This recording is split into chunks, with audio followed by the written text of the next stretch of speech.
नमस्कार, मैं शिवानी। बिहारी न्यूज में आपका स्वागत है। आज है 15 फरवरी, दिन शनिवार। खबरों की ओर बढ़ने से पहले एक नजर डालते हैं सुर्खियों पर। बिहार के 21 जिलों में बनेगी बाजार समिति। मार्केटिंग बोर्ड का भी किया जाएगा गठन। मखाना खेती का होगा विस्तार। आज बक्सर में होगी सीएम नीतीश की प्रगति यात्रा। 300 करोड़ रुपए की योजनाओं की देंगे सौगात। सीएम के आगमन को लेकर पुख्ता की गई व्यवस्था। 70वीं बीपीएससी मामले में हाई कोर्ट में हुई सुनवाई। राज्य सरकार और बीपीएससी द्वारा दायर हलफनामे का मांगा जवाब। अगली सुनवाई इसी महीने 28 फरवरी को होगी। सरकारी स्कूलों में बदलेंगे मध्याह्न भोजन के मेन्यू। आज से लागू होगा नया मेन्यू। अब स्कूलों में 3 दिन मिलेगी खिचड़ी। तकनीकी सहायक और लेखपाल की बहाली प्रक्रिया हुई तेज। सभी जिलों को शीघ्र रोस्टर भेजने के निर्देश। कचहरी सचिव के नियोजन की प्रक्रिया अंतिम चरण में। आप भी तकिए के पास मोबाइल रखकर सोते हैं तो हो जाएं सावधान। जी हां, मोबाइल के पास सोने से स्वास्थ्य पर पड़ता है प्रभाव। मोबाइल के रेडिएशन से होती है नींद और त्वचा समस्याएं। आईसीसी ने चैंपियंस ट्रॉफी की 53% इनामी राशि बढ़ाई। विजेता टीम को मिलेंगे 20 करोड़ रुपए। सभी टीमों को मिलेगी 1 करोड़ से अधिक रुपए। अब चलिए बढ़ते हैं बिहार की 25 बड़ी खबरों की ओर विस्तार से। टाटा मेमोरियल सेंटर में भर्ती के लिए आवेदन शुरू। टाटा मेमोरियल सेंटर टीएमसी ने बिहार के मुजफ्फरपुर में 33 पदों पर भर्ती निकाली है। इच्छुक उम्मीदवार ऑफिशियल वेबसाइट tmc.gov.in पर जाकर आवेदन कर सकते हैं। इन पदों के लिए वॉक इन इंटरव्यू 27 फरवरी तक आयोजित होंगे। उम्मीदवारों के पास विभिन्न शैक्षणिक योग्यताएं होनी चाहिए, जैसे 12वीं पास या BSc IT या BCA, कंप्यूटर साइंस ग्रेजुएट या BSc होटल मैनेजमेंट, MSW चिकित्सा सामाजिक कार्य में 1 वर्ष का अनुभव, बी फार्मा या डी फार्मा और 1 से 3 वर्ष का अनुभव। उम्मीदवारों की आयु सीमा 27 से 30 वर्ष तक निर्धारित की गई है। चयन वॉक इन इंटरव्यू के आधार पर होगा और सैलरी 22,568 से 33,000 रुपये प्रति माह तक होगी। Interview Homi Bhabha cancer hospital and research centre Muzaffarpur में आयोजित होगा। 70वीं बीपीएससी मामले में हाई कोर्ट में हुई सुनवाई। पटना हाई कोर्ट ने 70वीं बीपीएससी सिविल प्रारंभिक परीक्षा से संबंधित आनंद लीगल एड फोरम ट्रस्ट की याचिका पर बीते दिन सुनवाई की। कोर्ट ने याचिकाकर्ता के अधिवक्ता को राज्य सरकार और बीपीएससी द्वारा दायर हलफनामे का जवाब देने के लिए मोहलत दी। अगली सुनवाई 28 फरवरी 2025 को होगी। कोर्ट ने यह भी उम्मीद जताई कि परीक्षा केंद्रों के सीसीटीवी फुटेज सुरक्षित रखे जाएंगे। इसी मुद्दे पर पप्पू कुमार की याचिका की सुनवाई 16 जनवरी 2025 को हुई थी, जिसमें आयोग द्वारा ली गई परीक्षा का परिणाम याचिका के अंतिम निर्णय पर निर्भर होगा। आज बक्सर में होगी सीएम नीतीश की प्रगति यात्रा। आज बक्सर में मुख्यमंत्री नीतीश कुमार की प्रगति यात्रा के दौरान कई महत्वपूर्ण योजनाओं का उद्घाटन और शिलान्यास किया जाएगा। मुख्यमंत्री 40 योजनाओं का उद्घाटन करेंगे और 25 योजनाओं का शिलान्यास करेंगे, जिनमें 300 करोड़ रुपए की लागत वाली योजनाएं शामिल हैं। बक्सर में मुख्यमंत्री के आगमन को लेकर प्रशासन ने सुरक्षा व्यवस्था और तैयारियां पूरी कर ली। इस दौरान केशवपुर में जलापूर्ति योजना और चौसा में नीकृष पंप नहर के उद्घाटन के अलावा रेलवे ओवरब्रिज, पर्यटक होटल जैसी योजनाओं का शिलान्यास भी होगा। बीते दिन सीएम नीतीश ने जहानाबाद में 240 करोड़ रुपए की योजनाओं का उद्घाटन और शिलान्यास किया। इसमें अत्यंत पिछड़ा बालिका आवासीय विद्यालय, खेल परिसर और मेडिकल कॉलेज की घोषणा शामिल है। मुख्यमंत्री ने जिले के पर्यटन क्षेत्र के विकास के लिए भी योजनाएं बनाई, जिससे लाखों श्रद्धालुओं को बेहतर सुविधाएं मिल सकेंगी। बिहार के 21 जिलों में बनेगी बाजार समिति। बिहार के स्वास्थ्य और कृषि मंत्री मंगल पांडे ने सिवान में प्रेस वार्ता के दौरान घोषणा की कि जल्द ही राज्य के 21 जिलों में बाजार समितियां बनाई जाएंगी, जिसमें सिवान भी शामिल है। इसके साथ ही इन समितियों के सफल संचालन के लिए मार्केटिंग बोर्ड का गठन भी किया जाएगा। पांडे ने यानी मंगल पांडे ने कहा कि मुख्यमंत्री नीतीश कुमार के निर्देश पर सभी स्वास्थ्य केंद्रों में 30 बेड का डेडिकेटेड वार्ड तैयार किया गया है। उन्होंने यह भी कहा कि स्वास्थ्य विभाग में डॉक्टर्स और नर्सों की बहाली की जाएगी। मखाना बोर्ड के गठन से किसानों की समृद्धि बढ़ेगी और मखाना की खेती अन्य क्षेत्रों में फैलाए जाने की योजना है। बिहार ने राष्ट्रीय खेलों में जीते 12 पदक। 38वें राष्ट्रीय खेलों में बिहार के खिलाड़ियों ने अभूतपूर्व प्रदर्शन करते हुए 12 पदक जीते, जिनमें 1 स्वर्ण, 6 रजत रजत और 5 कांस्य शामिल हैं। विशेष रूप से महिला खिलाड़ियों ने जलवा दिखाया, जहां लॉन बाउल्स में महिला टीम ने स्वर्ण पदक जीता। तीरंदाजी में अंशिका कुमारी ने रजत पदक हासिल किया। तलवारबाजी में आकाश ने रजत पदक जीता, जबकि वुशु और मॉडर्न पेंटाथलॉन में भी बिहार ने पदक जीते। बिहार खेल प्राधिकरण के निदेशक रविंद्रन शंकरन ने कहा कि यह सफलता BSSA और IOA की संयुक्त कोशिशों का परिणाम है। साथ ही राज्य सरकार की नई खेल नीतियों और बेहतर सुविधाओं का भी योगदान है।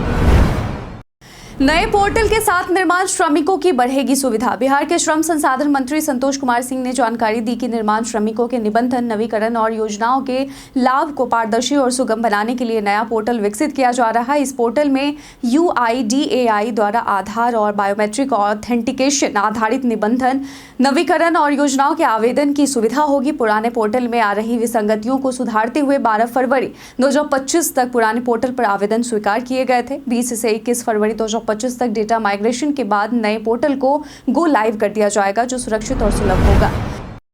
CBSE की 10वीं और 12वीं की बोर्ड परीक्षा आज से शुरू। CBSE की 10वीं और 12वीं की बोर्ड परीक्षा आज यानी 15 फरवरी से शुरू हो रही है। परीक्षा में 44 लाख से अधिक छात्र शामिल होंगे। परीक्षार्थियों को एडमिट कार्ड और स्कूल ID कार्ड दोनों साथ ले जाना होगा। नियमित छात्र अपनी स्कूल यूनिफॉर्म में आएंगे, जबकि प्राइवेट छात्र हल्के रंग के कपड़े पहनकर आएंगे। परीक्षा केंद्र में मोबाइल, कैलकुलेटर जैसे इलेक्ट्रॉनिक उपकरणों की अनुमति नहीं होगी। छात्रों को आधे घंटे पहले परीक्षा केंद्र में पहुंचना होगा। परीक्षा सुबह 10:30 बजे से दोपहर 1:30 तक होगी, जबकि कुछ विषयों की परीक्षा सुबह 10:30 बजे से 12:30 बजे तक होगी। पहले दिन 10वीं में अंग्रेजी और 12वीं में उद्यमिता विषय की परीक्षा होगी। वहीं दूसरी ओर सोशल मीडिया पर भी ध्यान रखा जाएगा।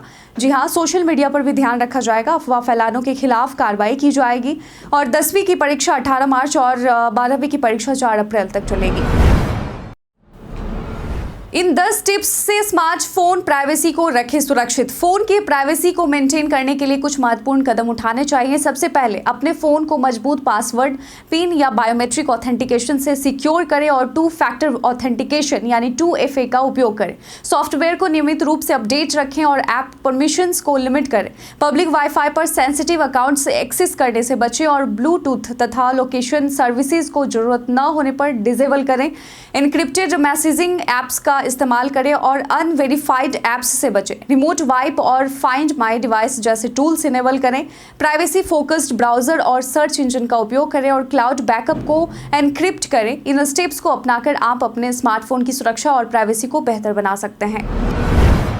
आज से सरकारी स्कूलों में बदलेंगे मध्याह्न भोजन के मेन्यू। बिहार के सरकारी स्कूलों में 15 फरवरी यानी आज से बड़ा बदलाव होने जा रहा है। शिक्षा विभाग ने मध्याह्न भोजन के मेन्यू में बदलाव की घोषणा की है, जो आज से लागू होगा। अब बच्चों को सप्ताह में 3 दिन खिचड़ी मिलेगी, जबकि पहले केवल 2 दिन मिलती थी। शुक्रवार को पुलाव की जगह चावल और चने का छोला दिया जाएगा। मंगलवार को जीरा चावल के बजाय आलू सोयाबीन की सब्जी दी जाएगी। सोमवार और गुरुवार को तड़का दाल के साथ चावल मिलेगा। इसके साथ ही पटना के सरकारी स्कूलों में खेल मैदानों के विकास की योजना भी है। मार्च से खेल मैदान को सुधारने का काम शुरू होगा और इंडोर गेम्स को बढ़ावा दिया जाएगा।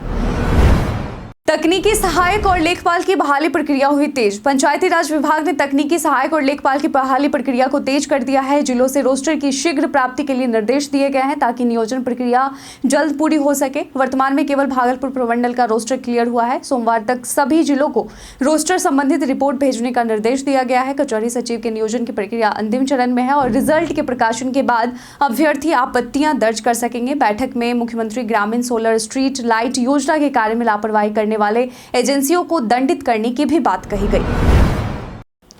आप भी तकिए के पास मोबाइल रखकर सोते हैं तो हो जाएं सावधान। जी हां, मोबाइल फोन को तकिए के पास रखकर सोने से कई स्वास्थ्य संबंधी समस्याएं हो सकती हैं। मोबाइल से निकलने वाली इलेक्ट्रोमैग्नेटिक रेडिएशन सिर में दर्द, चक्कर और आंखों में दर्द का कारण बन सकती है। इसके अलावा यह ब्रेन ट्यूमर जैसे गंभीर बीमारियों का खतरा भी बढ़ा सकता है। मोबाइल की गर्मी से त्वचा संबंधित समस्याएं उत्पन्न हो सकती हैं। नींद में खलल भी पड़ता है, क्योंकि फोन की स्क्रीन से निकलने वाली नीली रोशनी मेलाटोनिन हार्मोन के उत्पादन को कम करती है, जिससे नींद की गुणवत्ता प्रभावित होती है और मानसिक तनाव भी बढ़ सकता है। रणवीर के विवादास्पद बयान पर पंकज त्रिपाठी का कड़ा रिएक्शन। रणवीर इलाहाबादिया के विवादास्पद बयान पर पंकज त्रिपाठी ने कड़ा रिएक्शन दिया है। पंकज त्रिपाठी ने कहा कि इंटरनेट की दुनिया में हर किसी को नाम और शोहरत मिल जाती है, लेकिन सवाल यह है कि क्या उनके पास जरूरी समझदारी है, जैसे साहित्यिक ज्ञान और सामाजिक व्यवहार। उन्होंने यह भी कहा कि यह जरूरी नहीं कि बिना सेंसरशिप के आप जो चाहे वह कहें। मजाक में बेतुकी बातें करना ठीक है, लेकिन उस पर गर्व नहीं करना चाहिए। पंकज त्रिपाठी ने यह भी बताया कि वायरल होने वाली चीजें ज्यादा देर नहीं टिकती और यदि आपके शब्दों में ताकत है तो उसे जिम्मेदारी से संभालना जरूरी है। आज जानिए एसी कोच में घुसने पर रेलवे क्या देती है सजा। आज जानिए बिना टिकट एसी कोच में घुसने पर रेलवे क्या देती है सजा। रेलवे एसी कोच में बिना टिकट या जबरन घुसने वालों के खिलाफ कड़ी कार्रवाई करती है। रेलवे अधिनियम 1989 के तहत ऐसे यात्रियों पर जुर्माना लगाया जा सकता है। हिंसक व्यवहार करने पर जेल भी भेजा जा सकता है। सबसे पहले यात्री को 250 रुपये का जुर्माना देना होता है। इसके बाद उसे ट्रेन में चढ़ने वाले स्टेशन से लेकर टीटीई द्वारा पकड़े जाने तक का किराया भी भरना होता है। अगर यात्री हिंसक तरीके से घुसने की कोशिश करता है तो रेलवे प्रोटेक्शन फोर्स आरपीएफ को बुलाया जा सकता है और उसे जेल भेजा जा सकता है। इस तरह की कार्रवाई यात्रियों की सुरक्षा और व्यवस्था बनाए रखने के लिए की जाती है। बिहार पुलिस को मिलेंगी 500 नई गाड़ियां। बिहार पुलिस को अब जल्द ही 85 करोड़ रुपए की लागत से 500 नई गाड़ियां मिलेंगी। गृह विभाग ने प्रशासनिक स्वीकृति दे दी है, जिसके तहत विभिन्न पुलिस इकाइयों के लिए 452 वाहन, ट्रैफिक पुलिस के लिए 46 गाड़ियां, 100 से अधिक बसें, वज्र वाहन, कैदी वाहन और मोटरसाइकिल खरीदी जाएंगी। इनमें 277 चार पहिया वाहन, 71 मिनी बसें, 30 बड़ी बसें, 29 मोटरसाइकिल, 21 इनोवा क्रिस्टा, 12 कैदी वाहन और 11 वज्र वाहन शामिल है। इसके साथ ट्रैफिक थानों के लिए 46 गाड़ियां भी मिलेंगी, जिससे बिहार पुलिस की कार्यक्षमता और तकनीकी स्थिति बेहतर होगी। इन नंबरों पर संपर्क कर घर पर मंगवा सकते हैं बालू। बिहार के डिप्टी सीएम विजय कुमार सिन्हा ने कहा कि राज्य सरकार की प्राथमिकता है कि आम लोगों को उनकी मांग के अनुसार बालू उपलब्ध हो।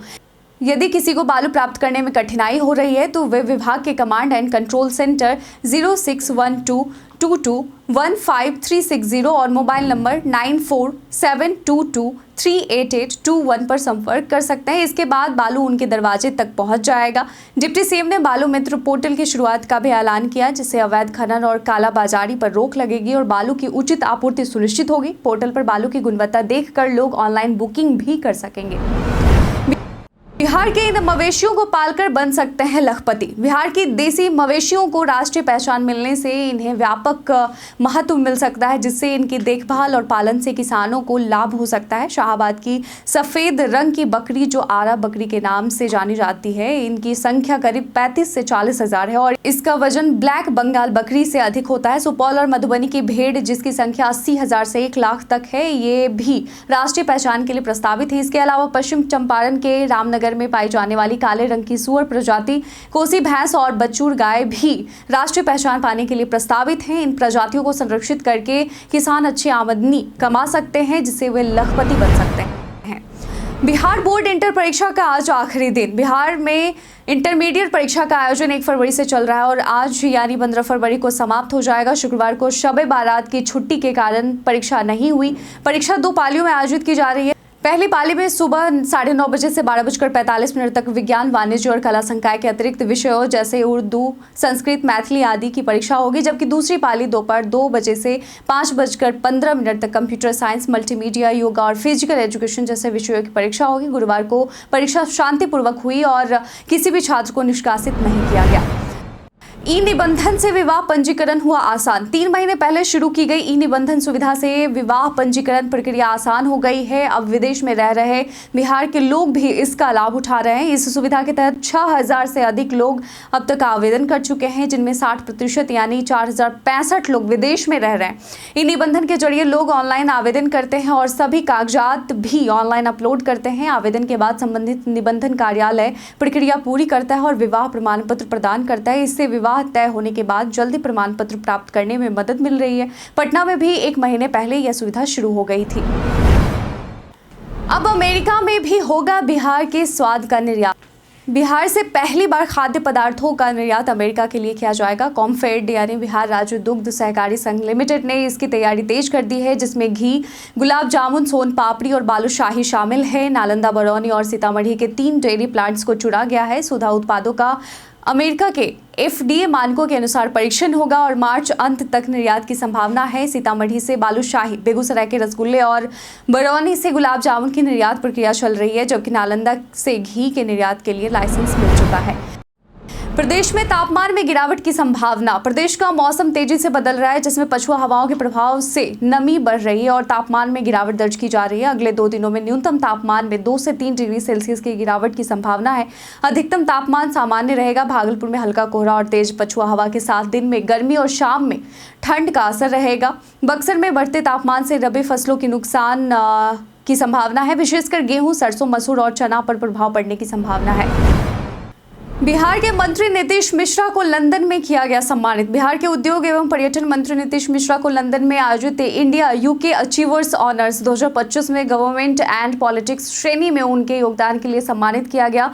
यह पुरस्कार समारोह 12 फरवरी को ब्रिटिश संसद में हुआ, जहां विभिन्न क्षेत्रों में उत्कृष्ट भारतीय छात्रों और पूर्व छात्रों को सम्मानित किया गया। नीतीश मिश्रा पूर्व में ब्रिटिश शेवनिंग स्कॉलर रहे हैं और उन्होंने हल विश्वविद्यालय में ग्लोबल पॉलिटिकल इकोनॉमी में मास्टर्स किया है। इस पुरस्कार का उद्देश्य भारत यूके के शैक्षिक, आर्थिक और सांस्कृतिक संबंधों को मजबूत करना है। आयोजन NISAU यूके द्वारा किया गया था। आरजेडी ने 11 कर्पूरी विचार रथ को किया रवाना। तेजस्वी यादव ने 2025 के बिहार विधानसभा चुनाव की तैयारी को देखते हुए कर्पूरी ठाकुर की 37वीं पुण्यतिथि पर 17 फरवरी को सीतामढ़ी में बड़े कार्यक्रम का आयोजन किया है। साथ ही बीते दिन 11 कर्पूरी विचार रथ रवाना किए गए और ये रथ उत्तर बिहार के अति पिछड़ा समाज में जाकर कर्पूरी ठाकुर के विचारों को प्रसारित करेंगे। बिहार में 36% अति पिछड़ा समाज है, जो चुनावी परिणामों में अहम भूमिका निभा सकता है। आरजेडी का लक्ष्य इस समुदाय को अपने पक्ष में गोलबंद करना है, खासकर जब आरक्षण पर हाईकोर्ट की रोक और समाज के हक को लेकर मुद्दे को चुनावी रुख में लाया जाएगा। आईसीसी ने चैंपियंस ट्रॉफी की इनामी राशि 53% बढ़ाई। इस महीने की 19 तारीख से पाकिस्तान और दुबई में चैंपियंस ट्रॉफी का आयोजन होगा, जिसमें $6.9 मिलियन यानी करीब 60 करोड़ रुपए की इनामी राशि रखी गई है। विजेता टीम को $2.4 मिलियन यानी 20 करोड़ रुपए मिलेंगे। कुल 8 टीमें इस टूर्नामेंट में हिस्सा लेंगी। सभी को $125,000 यानी 1 करोड़ से अधिक की राशि दी जाएगी और आईसीसी ने इस साल इनामी राशि 53% बढ़ाई है। आईसीसी चेयरमैन जय शाह ने इसे क्रिकेट की दुनिया में एक महत्वपूर्ण पल बताया। भारत पाकिस्तान मैच 23 फरवरी को दुबई में होगा, जबकि भारत के मैच दुबई में ही खेले जाएंगे, क्योंकि बीसीसीआई ने पाकिस्तान में खेलने से मना किया था। भारत के इतिहास में आज की तारीख कई कारणों से है दर्ज। 15 फरवरी 1967 को भारत में चौथी लोकसभा के लिए चुनाव हुए। 2017 में इसरो ने एक साथ रिकॉर्ड 104 सैटेलाइट लॉन्च करके इतिहास रचा। आज ही के दिन 15 फरवरी 1947 को रणधीर कपूर, हिंदी सिनेमा के प्रसिद्ध अभिनेताओं में से एक, उनका जन्म हुआ। 1921 में राधा कृष्ण चौधरी बिहार के प्रसिद्ध लेखकों में से एक थे, उनका जन्म हुआ था। 1869 में मिर्जा गालिब, भारतीय शायर, का निधन हुआ था। 1948 में सुभद्रा कुमारी चौहान, प्रसिद्ध कवयित्री, का निधन हुआ और आज ही के दिन उत्पादकता सप्ताह के तौर पर मनाया जाता है।